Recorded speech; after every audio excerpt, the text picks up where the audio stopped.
What's good, creator fam? I am the host that loves you the most, Ozeal, and I want to welcome you to the Creator Factor. This is a place, this is a spot, this is a place where we can vibe about creator culture and help elevate your creator factor so you can own your brand through entrepreneurship and community. Now, our guest today, I'm excited because our guest, y'all, she's a creator. She's a local superstar, from my home city of Houston, Texas, which, by the way, for those who are watching this on YouTube, I'm rocking my Space City t-shirt because we're going championship style for this episode, y'all.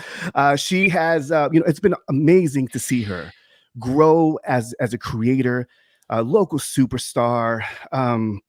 She actually spoke at one of my podcast meetups about 4 years ago. She'll correct me on that. And I just want to give a shout out, by the way, Pod Houston. Since then, I've seen her grow as just a personal brand, as a coach, as a community leader, builder, a creator. She's been speaking at some of the top creator conferences, Podcast Movement, Podfest, She Podcast, just to name a few. She's been around, y'all. She's been around. She's also the author behind Start a Binge-Worthy Podcast, which is an Amazon best-selling book. Ladies and gents, Creator Factor fam, let's welcome to the show Houston's own Pod Mother, Pod Queen, Pod Money, whatever you want to call her, the infamous Krystal Proffitt in the house. Krystal, what's going on? How you doing? That's going to go down in the history books as the best intro ever. And I'm so glad you used the word vibe because this is a whole vibe here today. And I feel like you always bring this energy. And when you said it's been 4 years, I felt so old immediately because let's be honest, like in the digital space, like in the podcast space, like that's ancient. Like 4 years feels ancient in this space. And for you to say, oh, that's like 4 years ago, I'm like, oh my gosh, I think you're right. We've known each other for a while. Yes. Was it about 4 years ago? Is that correct? It was. I think that was right. Yeah. Cause I officially started my podcast in summer 2018. So that sounds about right. Like we would have crossed paths, like just getting into it and dabbling, and like I was looking for a local meetup at the time because that's what you did back in the day, like pre-COVID. You're like, hey, let's all meet up and let's do these things. And I was looking for a community, and that's where I was like, you know what?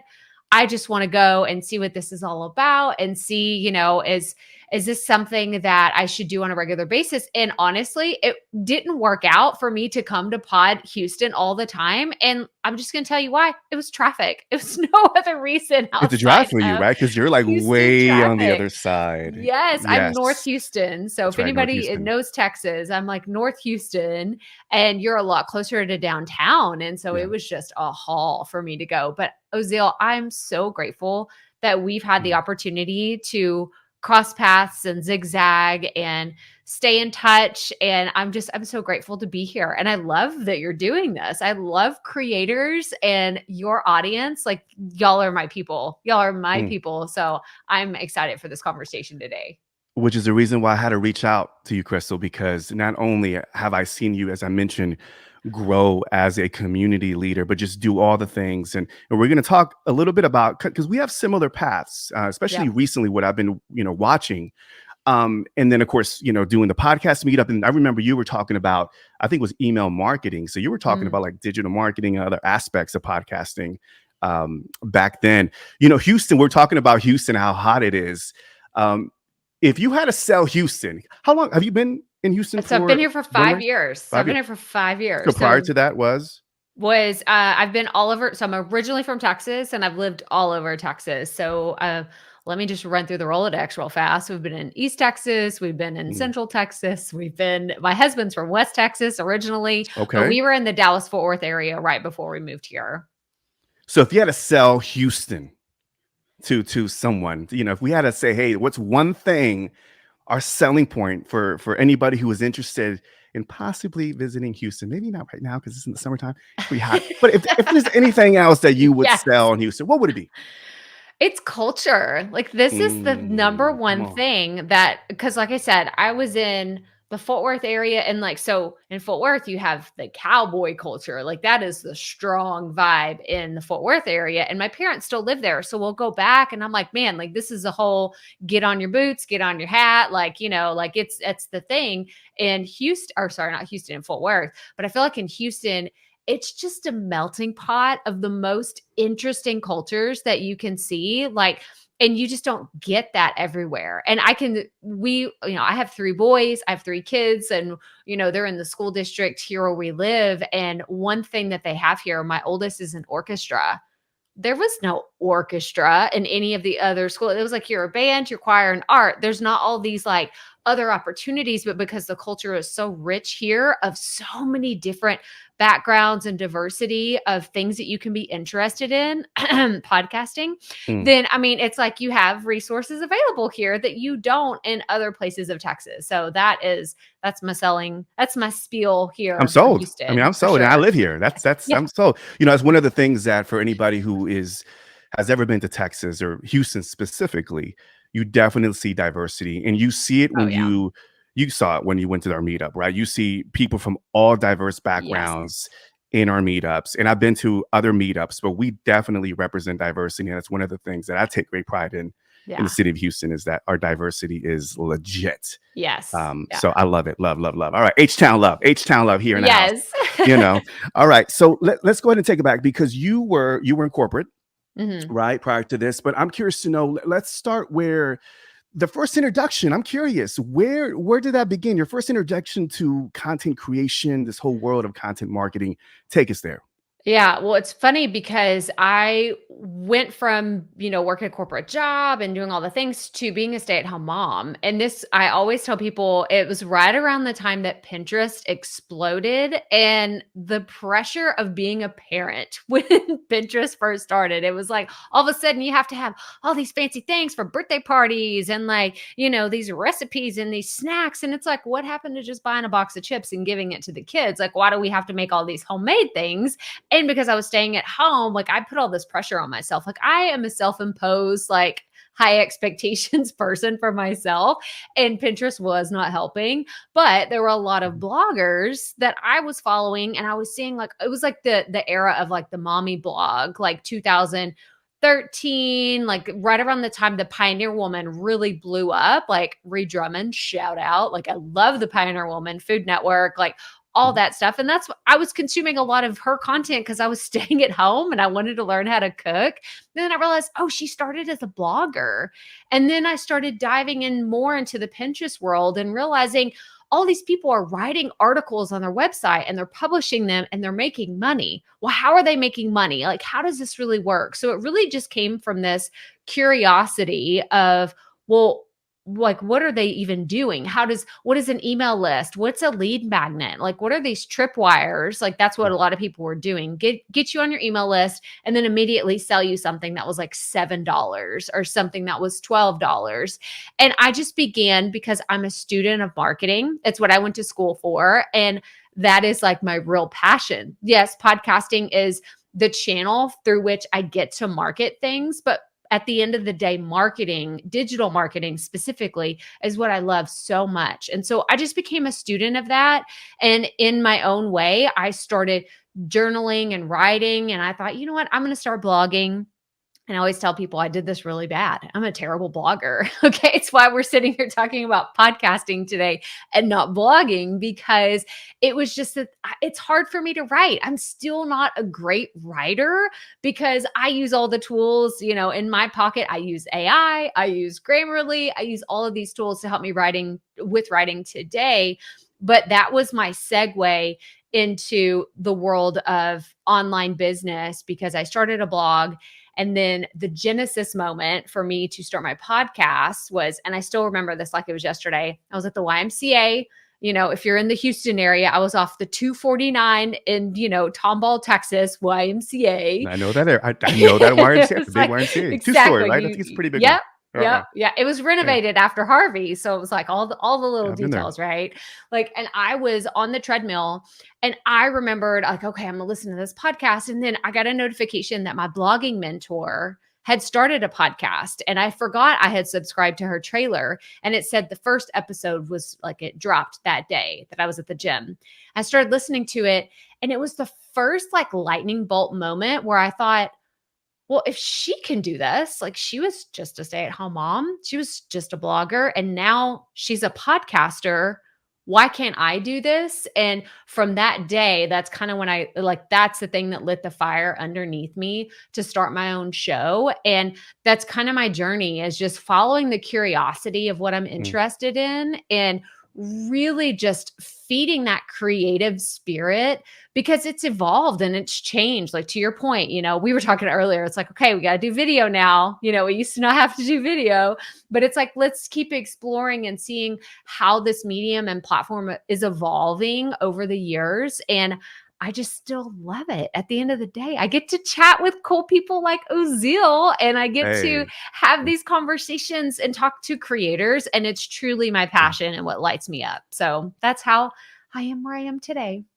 It's interesting you mentioned about marketing, your past being marketing, because I find even prior to, my early creative years, I was a musician, but during that time I was the band leader, and I was booking the shows, and I was marketing, and I was putting out flyers. And so I was heavy into the guerrilla marketing. So it's interesting because if you think about this, Krystal, podcasting is it's communications, right? It's relational marketing. It is marketing. So it makes sense why we fell in love with this medium, because at the end of the day, marketing is about attention. It's about building relationships. And I feel like this is the medium that makes sense to marketers like ourselves. It's 100%. interesting to connect that. You also talked about being a mom. You're a mother of 3. And I know for our creators that are listening and watching this, I'm curious to know, being a father myself, and for creators that are also being parents and being creators and having day jobs, how do you balance life, being a creator, being a wife, being a mom, doing all the things that you do? How have you navigated through that? Oh, this is such a good question. It's one that I get a lot, and it may surprise you what my answer is. The first, it's because I feel like it's a 2-part answer. One, I get up really early. So I go to bed at a decent hour, and I get up at 5 a.m., like Monday through Friday. So I have that quiet time to myself, and I can do planning, I can do batching, I can do like batch planning, and just doing a lot of the strategy pieces where if I get interrupted, it's not like detrimental like to the rest of my day. Like, if I can just get that solid hour in the morning where I can have that planning, then I feel like I could take over the world. Like, that is so sacred to me. So if anybody's listening, if you can sacrifice, even if it's just 30 minutes to yourself in the morning to have that time to plan. I'm a journaler, so I really like to journal in the morning. I have my gratitude journal, and I have my let me just brain dump all of my thoughts and just talk about like my dreams and what I envision for what I want this business to be and how I can make it happen. That's one like key piece that I have. And the second one is, this is the shocking one, is lowering the expectations. And what I mean by that is I do all of this at home, and I tell my audience, I'm at home. Like, when we're recording this, it's summertime, and I have 3 kids. And if something like someone just comes charging through saying, "Mommy, like I need a snack," or there's all of a sudden like kids just wrestling and being crazy in the background, like my audience knows those things. I have set up my content and my shows so people just know, like, this is part of me. This is what you get when you sign up for, listening to my content or watching my videos. Like, this is just part of the deal. It's part of the package, instead of trying to have this perfection content where it's unattainable for me in this season of life. And that's another like really important key piece is I think about my content in seasons. So when we're recording this, it's summertime. Things look different when the kids go back to school, and I have a little bit more flexibility to record things when they're not here, or I don't have to worry about too many distractions or disturbances. But in the summer, I just, again, lower the bar, like lower the expectations, and just let your audience know, like, hey, this is what's going on. Like I have kids, I have dogs, I have, parents that live in the house with me, whatever it is for you, but just be yourself at the end of the day. Like don't try to fit into the mold of someone that has $1 million studio and they have a full staff of people behind them doing all the things. Like just be real with your audience and say, this is what you get. And this is where we are on the journey today. So yeah. I love it. So what I'm hearing is just adjusting your lifestyle. If you have to wake up earlier, or sometimes you may have to go to bed a little later, but just being able to figure out where are the gaps in your life where you can allocate time, creative energy to put in work into your dreams, right? And then also, I love what you just said about just being authentic and just being real and just saying, hey, listen, this is my situation, and you may hear a dog in the background, you may hear a baby, as you said, but just being completely transparent is important. Also, I've learned, Krystal, even like giving yourself grace, right? Giving yourself grace and just knowing that not everything is going to be perfect and not judging yourself. Because I know a lot of creators, I'm like, oh my God, I feel like, because they want to be perfect. I'm like, listen, give yourself grace. We're parents, we're creators. It's real. It's the real. Like that's, and people get that, people can relate to that. 100%. You've been in the podcasting game, Krystal. How many years? How many years have you been podcasting? So 5, a little over 5 at this point. It would have been, okay. Yeah, it would have been May of 2018 when I started planning and doing everything, but I officially launched, I want to say June 2018. About June. Okay. So you've been in the game. You've been in the game for about 5 years. I've been curious to ask you this, and I think this is something for anybody who's been podcasting for, let's say about 5 years plus, right? I got into the game probably about maybe 8-9 years ago. And I'm curious to get your thoughts on the evolution of podcasting, girl, because it's changed since we started. All right. It's changed. Live streaming, video. We were talking about video. Yeah. What are your thoughts on the evolution of podcasting now in 2023? And, where do you see it going? Oh, this is such a good question. The first thing that I've noticed is podcasting and video are two things that you should really consider and think about, but it doesn't have to be an all or nothing. Because I feel that there's this pressure now that's like, well, I should have a YouTube video and a podcast. Like you can't have one without the other. And there's a lot of people that will tell you that. And I'm like, hang on, back up a second, because whenever I think about YouTube and I think about podcasting, they are both incredible platforms, but they both have their pros and their cons. And depending on whether, you're a creator listening to this and you're a solopreneur and it is just you, trying to do a podcast into YouTube is a lot of work. And that's for someone that's technically like savvy and skilled. If you have none of these technical skills, then you're like 10xing the complications and the overwhelm. And that's typically what leads to people stopping and quitting everything because they're like, it's too complicated. I see it all the time that people have pod fade or they just completely stop everything that they're doing because they're like, I gave up because video and podcasting is too much. And I say, okay, well, let's take a deep breath. I've been introducing myself as a podcast therapist. Like this is my new title. I'm an unlicensed podcast therapist. Listen, being a coach myself, isn't like 90% of it just getting them off the ledge? Yes. It's speak like, on that. Okay. Yeah, for sure. Yeah. Because it's when people start telling me that they're overwhelmed, I'm like, okay, come sit on grab a tea. Let's sit down. Let's get some Zen music going and tell me what the real problem is. And then they'll start diving into it. And they're like, well, I don't understand video editing and I don't understand thumbnails on YouTube and I don't understand SEO. And like, I just could keep pulling at that thread. And then I realized I'm like, well, you're making it really complex and complicated when you could just have an audio only podcast. And then they're like, but that's not an option. Like the YouTube people, like the experts told me. And I'm like, everybody has a YouTube channel. I know. And I'm just like, but I'm telling you that I have done it where I have a podcast and that's all I had for about 1.5 years. I didn't have YouTube at all. And people were like, oh, no, there's no way. No. I'm like, no, I'm telling you, this is what I did for 1.5 years until I had that confidence muscle a lot stronger behind my voice and what I was creating on my podcast. And in the meantime, I was going live in a Facebook group. I was going live on whether it was Instagram or just an Instagram story and practicing showing up on video. And so I was massaging that muscle at the same time, getting it ready because I knew I wanted to have both, but I wasn't ready. And I tried multiple times. I was like, I'm going to record the podcast and the YouTube video at the same time.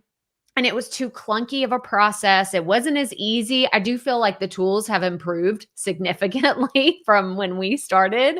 But I think that it's one of those things that you have to be really honest with yourself. If you're frustrated with the process and it's because of video editing, well, maybe that's the thing that you need to hire out. Or maybe that's the thing that you need to put on the back burner, like still record the videos, but only publish the podcast episodes until you can have really the hang of what you're doing in your processes, create systems for what you're trying to do. And yes, it's going to be slower, but think about laying the foundation of a house. Like you can't put the tile up or like this beautiful mahogany furniture until you have the solid foundation laid. Like we got to think about everything as a process. And I think it's so important. People really rush into, but I want to have 1 million subscribers, but I want to have this and I want to do that. And I'm like, yeah, but all of those people that you're comparing yourself to, first of all, don't do that. Don't compare yourself to others, but take a step back and look at what the people that you're admiring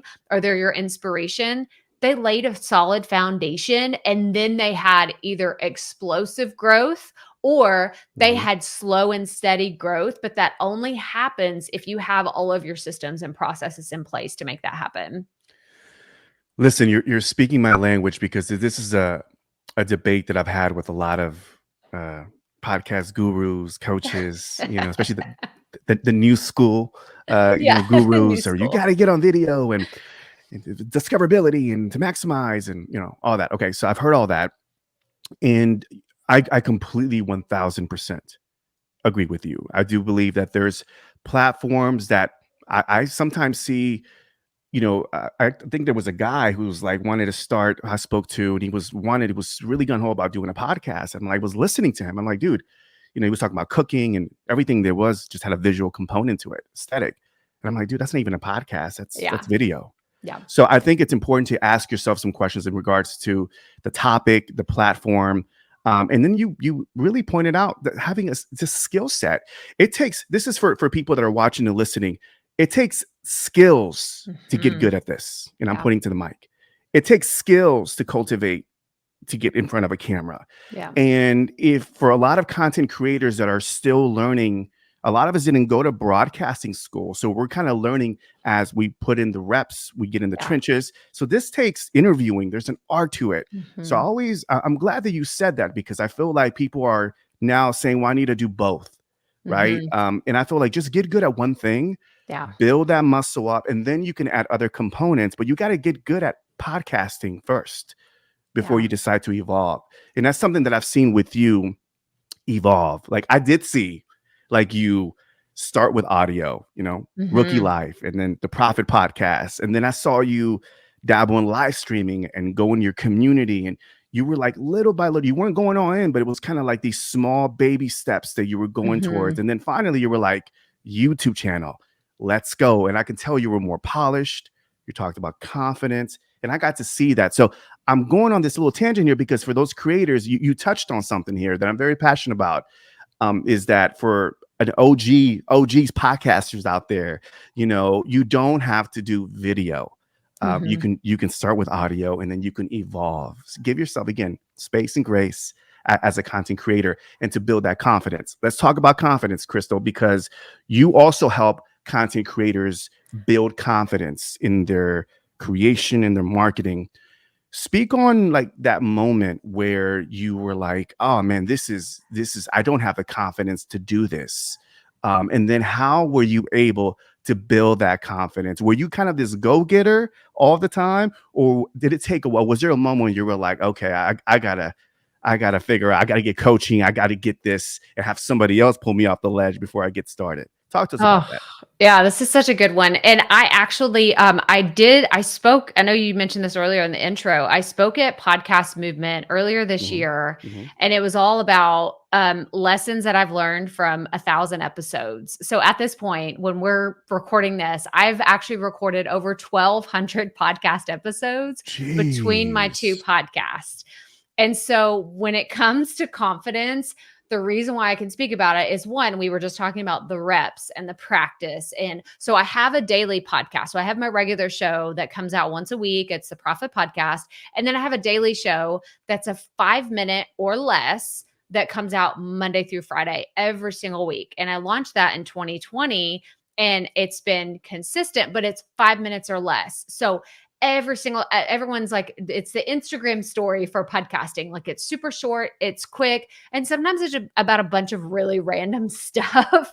But when confidence is one of the things, if I look over the whole, I think that there's like 800 episodes specifically on that show. Confidence comes up all the time because it is something that you have to continuously work on and evolve. And people will bring up imposter syndrome and all of this. And I tell them, that doesn't go away. And they're like, oh, you can't say that. Like the coaches tell me if I just do this, imposter syndrome will go away. And I was like, no. Imposter syndrome evolves with you because, the very first time I sat down to record, I was shaking, Ozeal. Like I still remember the first time I ever went live on Periscope. Let's talk about how old, like we're bringing back the dinosaurs of Periscope. Yes. Like that's before Facebook Live. For people that don't know, there was this thing called Periscope. That's right. But I think back to it and I was shaking. I was holding my phone and I was like, okay, I'm going to do this. And I hit live and I was just like, okay, what do I say? How does this work? What's really happening? But I'm just going to keep talking. And so I ripped off the Band-Aid and I just started and I really haven't stopped. So I overcame that part of imposter syndrome. But if you told me tomorrow, you called me and you're like, Krystal, Good Morning America wants to talk to you. Like they want you to come on and talk about podcasting. You bet your bottom dollar I'm going to be sweating bullets saying, what am I? So that's imposter syndrome still manifesting in my life. It just looks different. So I don't want people thinking that it completely goes away once you start something. It's just the next confidence muscle that you have to build up and you have to say, okay, how are we going to do this? How are we going to practice? How are we going to get better? And to your point, sometimes that's investing in a coach. Sometimes it's investing in a program. And sometimes it's just doing the reps. Like I think about push-ups. I hate push-ups. I absolutely hate push-ups. But if I wanted to get better at them, I would need to put in the reps and do however many it was, whether it was 10 a day for the first time, for the whole week, and then bump up to 20 a day or however many I needed. But that's what you have to do sometimes to really like rip off that Band-Aid to get started, whether it's just recording yourself. I can't even tell you, I'm holding up my phone for everybody that can't see me. I've recorded so many voice memos on my phone and deleted them. No one ever heard them. And that was part of me practicing. That was just, I need to feel comfortable talking. I need to feel comfortable with my own voice. And that's usually the first hurdle that people have to overcome. But then once you can do that, I mean, man, the possibilities of you sharing that important message that you have on your heart or the one that can help so many other people, it's absolutely worth it. So it's worth getting past that first hurdle and then just keep going and evolving. Does that answer your question? Mic drop. I feel like I went on a tangent. No, I love it. Mic drop. That's it. Well said. You said the word evolution. We touched on this earlier. I've seen, from the rookie life where you was more focused towards, women empowerment and women entrepreneurship, more towards the women, right? Entrepreneurs, and then transitioning into the Proffitt Podcast, which, by the way, you guys can check it out on your favorite podcast channel and also on YouTube, the Proffitt Podcast. Highly recommend it. And, you and I feel like we're kind of in the similar position. I feel like you kind of went there a lot earlier than I did. And the fact that you are now, we were focusing on podcasters, which is, I feel like, do you still identify as a podcaster, even though the creators? Oh, yeah. Okay. Oh, yeah. Okay. Same here. Yeah. Okay, go ahead. You want to share something? Oh, I was just going to say, so when I introduced, well, now I'm just going to call myself a podcast therapist, but my official title is, I That's will it. say podcast coach and content strategist. And the reason why is because when I think about podcasting, there's still so many pieces of just other types of content that you need to take into consideration, whether that's show notes or your email Yeah. marketing or social content. So I really look at the strategy piece. And so that's how I will see kind of that bigger picture of marketing that we were talking about earlier. And Mhm. that's the thing that I feel like really sets me apart from other people that are talking about podcasting in the space is I'm really specifically trying Yeah. to help those business owners and Mhm. entrepreneurs that I know you talk to and you're Mhm. helping, and just really combine all of their efforts into really just pushing everything together in like, Yeah. one big push instead of all these little rocks and pebbles that are everywhere. It's like, let's get that boulder moving and get everything moving in the right direction. Yeah. I completely agree. And again, that was kind of my same thought process because I've been focusing on the podcasting culture for close to a decade now, and obviously with Pod Houston and just helping people businesses launch their own podcasts.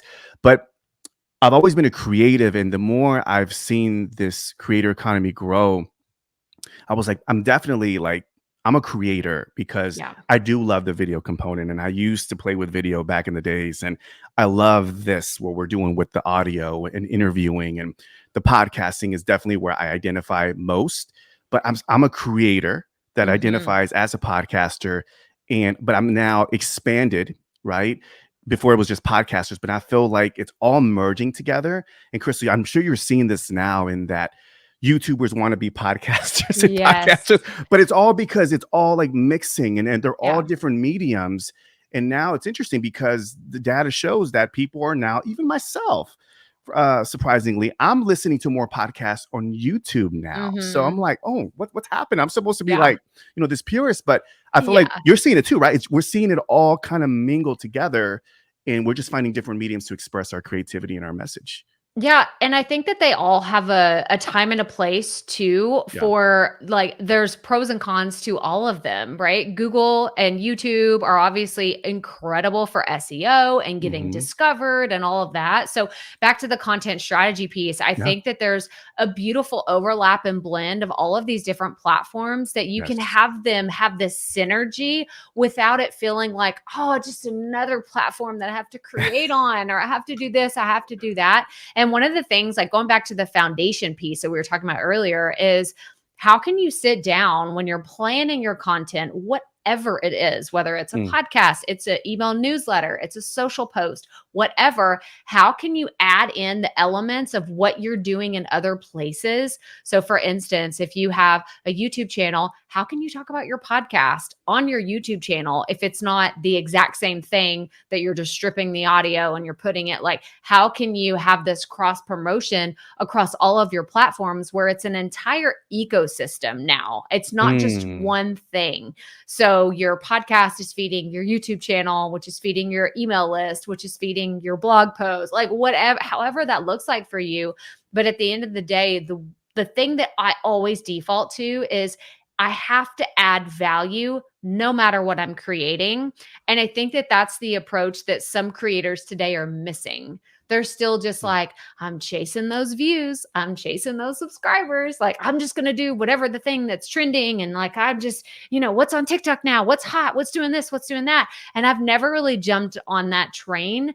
And people will ask me, well, what's the trending thing? What's the thing that we have to do and this and that? And I'm like, I'm not in the get rich quick scheme. Otherwise, I would have been out a long time ago. Like, let's look at what can we do that is strategic, that will be a strategy that is still around 5 years from now, and something that's building a Mm. foundation to launch you into whatever that next evolution is of your content.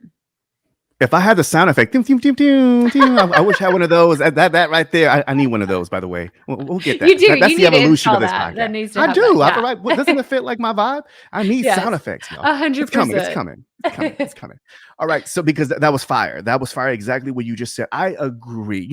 I was having a conversation with the creator, And you touched on something for, again, our creators that are listening and watching, that, chasing the metrics. I would say it's message over metrics, and really think about the value. Like, what is the transformation you are going to give to your community? Answer that first. Yeah. And then everything else will follow, and the community and the metrics.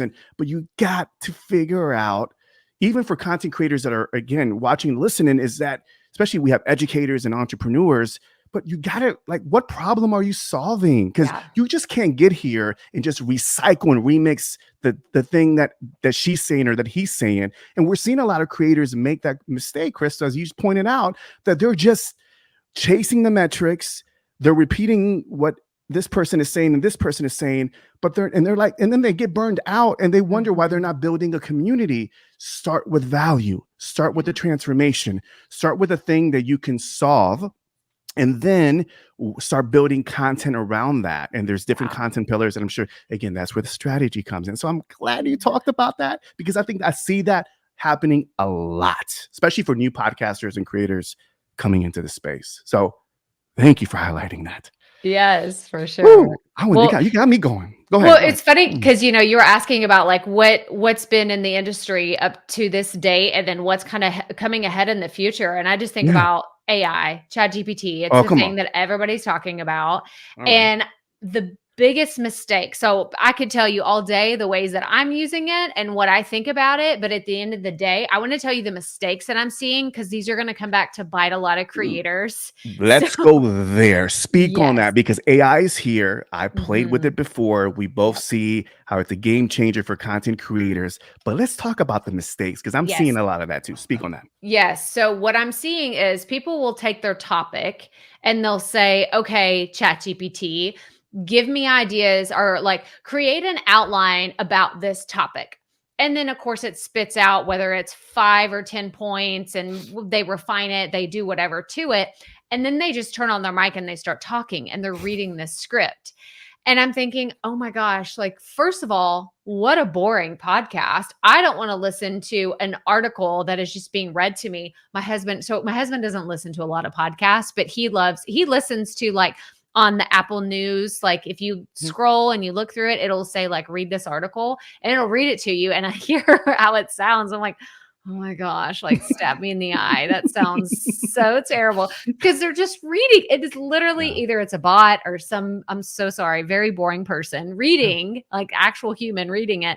And I'm like, this sounds so like monotone, and they're reading like this, and there's no inflection, and there's no story to it. And I cannot do it. And I think that that's where a lot of people, they're like, oh, but look, I don't have to do all this planning, and I don't have to do this. And I'm like, you're also not going to have an interesting podcast, because the ones that I love, I'll speak to my favorite shows, and I'd love to hear, Ozeal, like what you love about your shows, but it's real, it's messy, it's human. Like, I will hear hosts that are like, there's like 2 of them, they're sitting around talking. One of them all of a sudden spills a drink, and it's like, oh crap, like I spilled my drink and this happened, and they're laughing, and they're like, I feel like I'm part of their conversation, because they're letting me into this really intimate space that otherwise no one would have access to if they hadn't turned on their microphones. And I think that that's going to become even more sacred, like of a piece of whether it is a video or an audio podcast.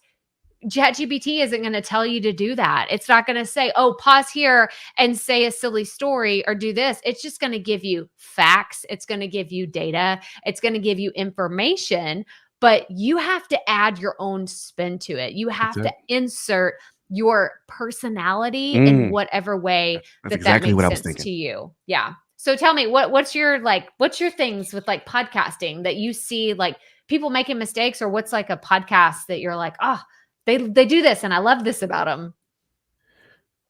I love personality. I think that, the days of, I think the most impactful, influential podcasters are the ones that have style, are the ones that have a signature, something that, whether they bring a certain type of energy, they're just not faking the funk. They're bringing a certain kind of funk. There's something about them, quirkiness.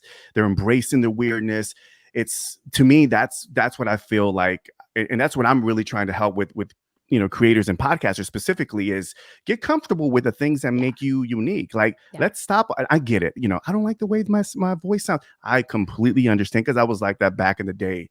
But the more you embrace it, the more people, there's going to be people who are going to fall in love with that. And I think if we can have people to lean in more into who they are, to embrace their weirdness, embrace their style. If they come in with a hip hop, bring that. If they come with a twang, bring that. Let's go ahead and amplify who you are, because at the end of the day, ladies and gents, we want creators that they are who they say they are, and they're going to show up authentically both on and off the mic.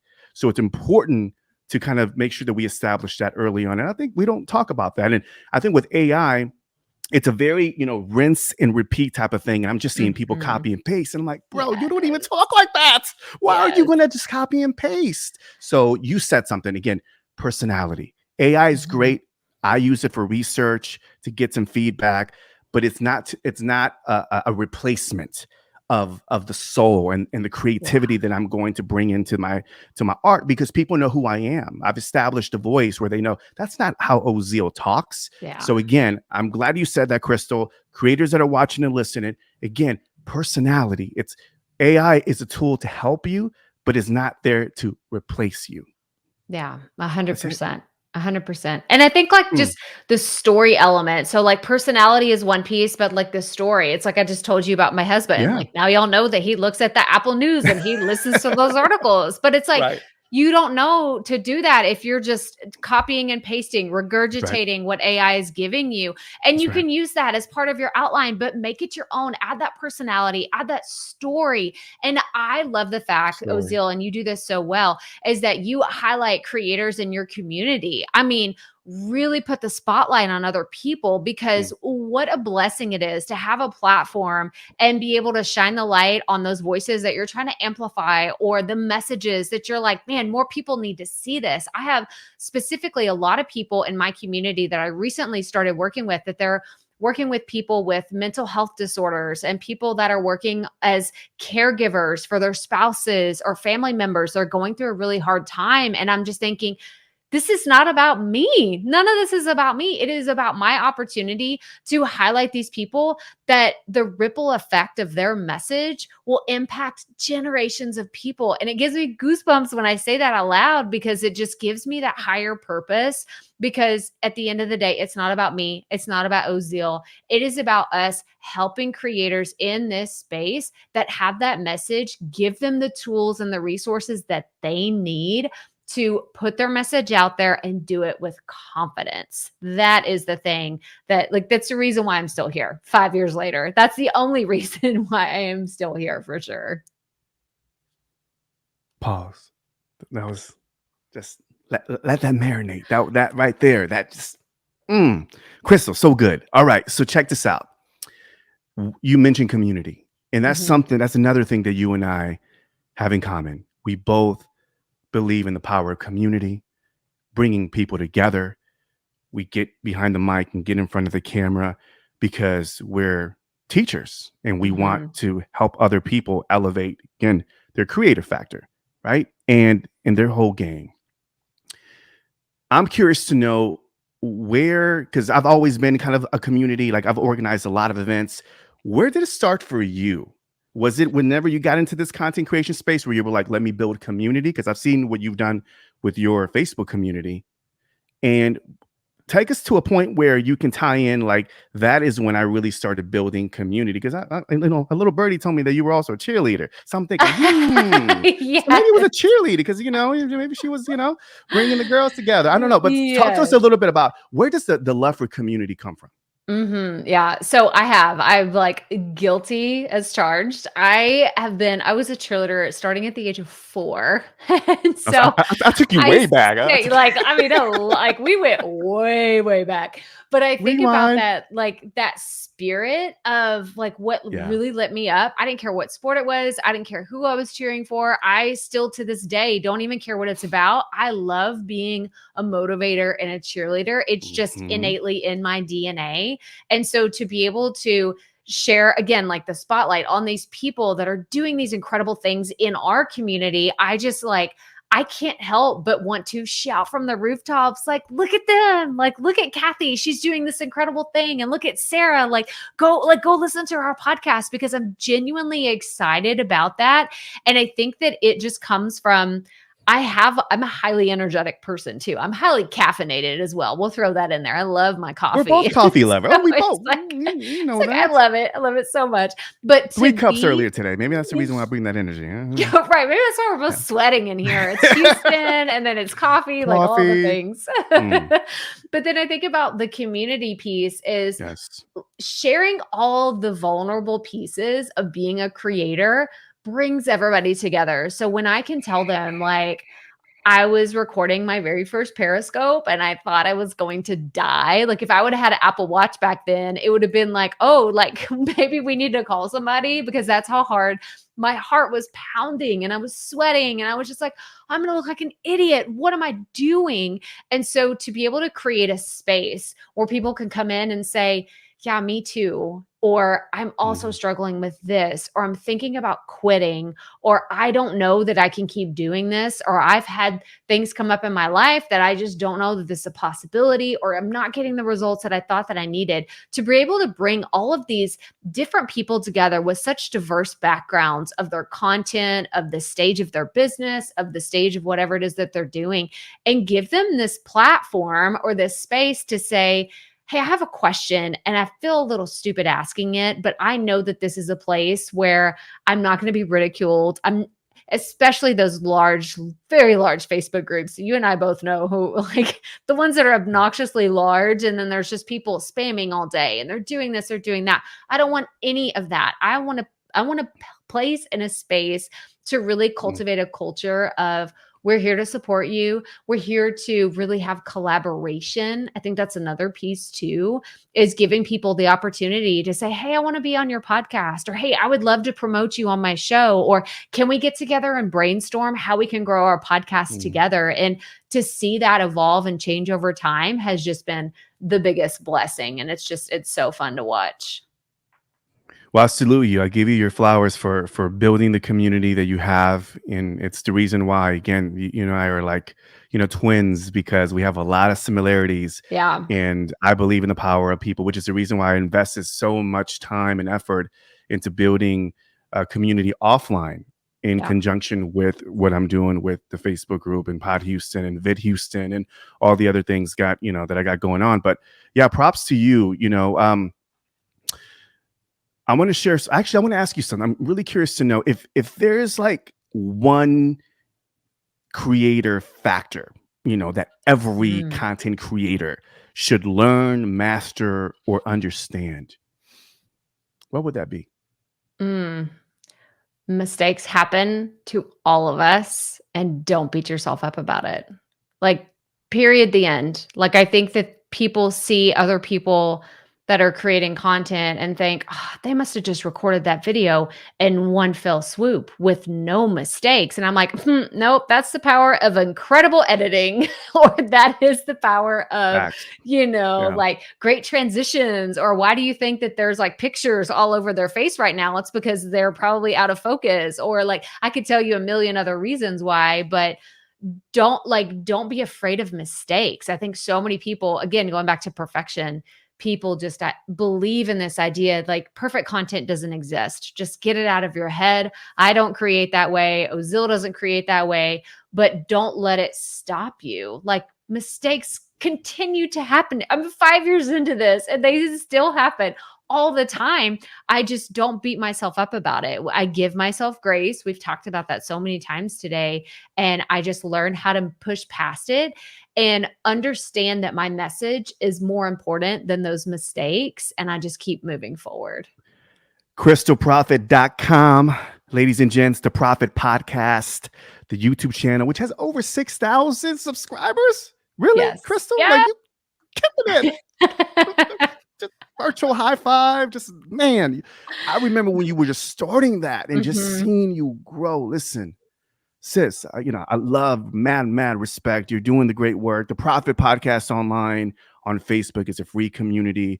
Yeah. Go check it out. And of course, start a binge-worthy Podcast, which I'm going to bring you back because I feel like we can probably have like a 2 to 3 conversation on just podcasting alone. So we're going to have to bring it up. But for those that are watching, listening, go check it out if you are interested in launching your podcast. I believe that this book is timeless guide for you to help you launch a successful binge-worthy podcast. We'll make sure that we link up in the show notes.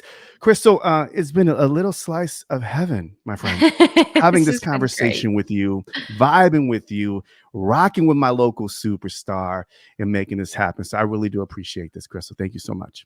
Thank you so much for having me, Ozeal. This was fantastic. We need to have an actual in-person meetup soon. Like, I'm going to hold us accountable to this. We need to make it happen because this was so much fun.